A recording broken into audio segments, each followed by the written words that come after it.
請李嘉誠。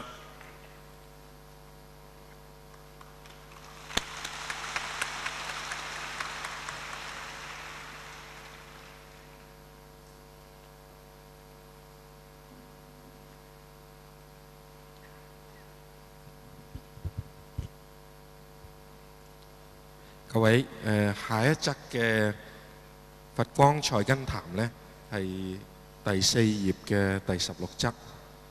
佢係咁講嘅：退一步，海闊天空；讓三分，何等清閒；忍幾句，無憂自己；耐得住，快樂逍遙。大家如果有睇香港嘅電視呢，可能都仲記得呢，先2年有一個節目叫做《人生交叉點》。咁呢個節目呢，當年都幾受歡迎下嘅。佢呢就話喺人嘅一生裏邊呢，有好幾個交叉點。嚟到呢啲交叉點嘅時候呢，好多時呢都要做啲抉擇。有時呢喺進退之間呢，做一啲取捨。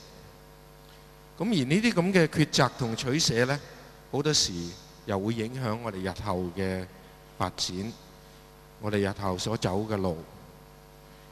假如當年星雲大師唔係喺大陸退出嚟，去咗台灣，咁大家估下會唔會有今日嘅佛光山，有今日人間佛教喺台灣同埋各地蓬勃發展咁嘅局面呢？正係大師當年嘅退，就成就咗當代中國佛教上一番偉大嘅事業。我自己係從事教育工作嘅，咁多年嚟呢，見到我哋嗰啲畢業嘅同學呢，就有啲成績當然好啲啦，畢業嘅時候有啲成績就冇咁好。似乎呢，發展得最好嗰啲呢，又唔一定係當年考第一、成績最好嘅同學嘅。有時成績差啲嘅同學呢，佢呢就唔去同其他成績好嘅同學去爭住入政府做工，唔爭住入嗰個窄門呢。有時佢去其他啲機會嗰度發展呢，咁反為呢，日後佢又會有一個比較大嘅成就。咁呢啲咁嘅例子呢，我亦都見過唔少。咁我自己嗰班呢，好記得呢，就其實考最尾嗰個同學呢，就係我哋班呢今日成就最大嗰個。咁其實呢，一個人能夠進又能夠退呢，做人處事就會比較隨緣一啲，咁嘅人緣會好一啲，即係話呢，人我關係呢會處理得比較好啦。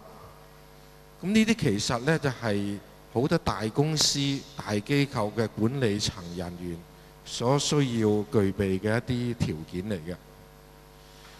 人間佛教所提倡嘅能進能退、拎得起放得低，其實呢係可以幫助大家事業成功，真正咁得到別人嘅尊敬嘅一個好方法。